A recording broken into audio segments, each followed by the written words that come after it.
If you're trying to get back with your ex, there's plenty of tips and techniques that I can share with you to help make that happen. But arguably the most important thing that I can teach you is actually what not to do. And that's because most people make one of several of the mistakes that I'm going to cover in this video, unknowingly destroying their chances of ever getting back together. So if you don't want that to happen to you, then keep watching. Now I am, of course, Breakup Brad, aka Brad Browning, aka the #1 most trusted breakup coach on the planet. And through my comprehensive X Factor program and my one-on-one coaching service, I've helped over 130,000 people get through a breakup and get a second chance with their ex. All right, now let's get started talking about the big common mistakes that you need to avoid making in order to win back your ex. And mistake #1 is trying to use words rather than actions. Guys, don't be an idiot and try to talk your way back into your ex's arms. I've said it before many times, but this simply never works.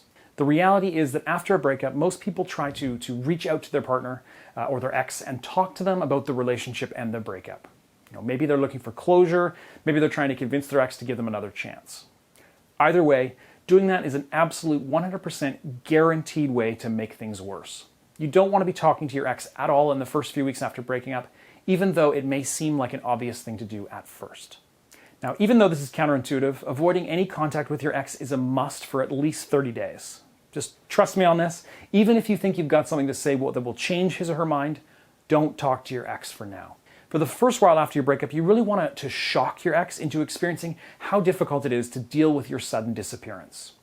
Your ex was used to having you around all the time, and when you suddenly vanish, the pain and the feelings of missing you will be much stronger if you completely disappear than if you continue to talk to your ex regularly. And mistake #2 is getting into serious discussions with your ex. Okay, so you already know that you should employ the 30-day no contact technique after breaking up, since I just talked about that. But what about when the no contact period is over? Is it okay at that point to talk things over with your ex? No, absolutely not. This is another very common mistake that people make. Talking with your ex about the relationship or the breakup is generally a very bad idea. Pretty much any kind of, serious discussion where you bring up old drama, you go over old arguments, or discuss the things that led to your breakup is a recipe for disaster. This type of stuff is almost certainly a contributing factor that led to the collapse of your relationship. Think about it. How is rehashing old disputes or revisiting problems from the past relationship going to make your ex want to take you back? Really, all that does is remind your ex why they wanted out in the first place. What you need is for your ex to let go of those bad memories and problems that led to the breakup. And as a matter of fact, research has actually shown that negative memories tend to fade over time much more quickly than positive memories.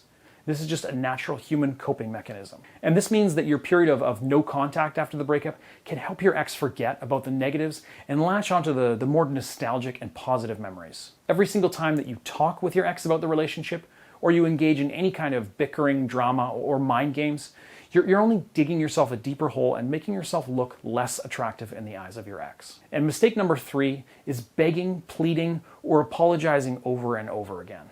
Now, I think this should be fairly obvious from the first 2 mistakes that I just talked about, but any type of begging, pleading, or repeatedly apologizing to your ex after the breakup is a bad idea. Remember, you're supposed to have no contact at all at first, and especially nothing serious or dramatic. So begging and pleading are just going to make you look needy and desperate, which obviously isn't going to make you more attractive in the eyes of your ex. And mistake #4 is publicly displaying your emotions. So another thing you shouldn't be doing is outwardly showing your emotions. So don't log on to Facebook and tell the world about the heartache you're feeling right now. Don't post sad quotes on Instagram or suddenly stop talking to your friends just because you're too upset to leave the house. When your ex sees this kind of behavior, it's just going to reinforce their belief that they're making the right decision. If you get on with life, you act positive and upbeat around other people, and you begin moving on with life, your ex is going to second guess their choice to let you walk out of their life. And ideally, you want your ex to think you're actually thriving since the breakup, because it'll be unexpected for them, and it can cause a little bit of jealousy, which of course can be very useful in getting them back.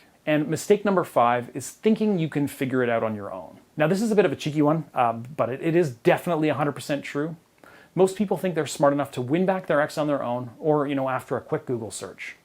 But the problem is, what seems natural or appears to be the right path to getting back together can actually be the exact opposite of what you really should be doing in order to get a second chance with your ex. Now, I do know you're probably very intelligent, but you probably don't know what actually works to get your ex back, unless you've already picked up a copy of my comprehensive X Factor program. At the very least, I do encourage you to watch my full free tutorial video at breakupbrad.com to make sure that you're headed in the right direction. Now, of course, I also offer one-on-one ongoing personal coaching for a very affordable monthly rate, and you can learn more about working with me at breakupbrad.com/coaching. Mistake number 6 is overanalyzing your ex's words and actions. So you should avoid spending all your time worrying about what he or she's doing. I know it is tempting to stalk your ex on Facebook, talk to mutual friends, and really overanalyze every word that comes out of their mouth. What does it mean? Do they miss me? Is that someone new they're dating? Honestly, just don't drive yourself nuts by constantly trying to analyze what your ex is doing and what it means. It really doesn't matter anyway. You can't control what your ex does, but you can control your own actions. So that's where you should focus your time and your effort. All right, and mistake number 7 is turning to alcohol to numb the pain. Now, I realize that culturally, at least in North America and Europe, binge drinking is considered a sound way to mend a broken heart. But please be careful before you pick up a bottle of gin and try to drown your sorrows.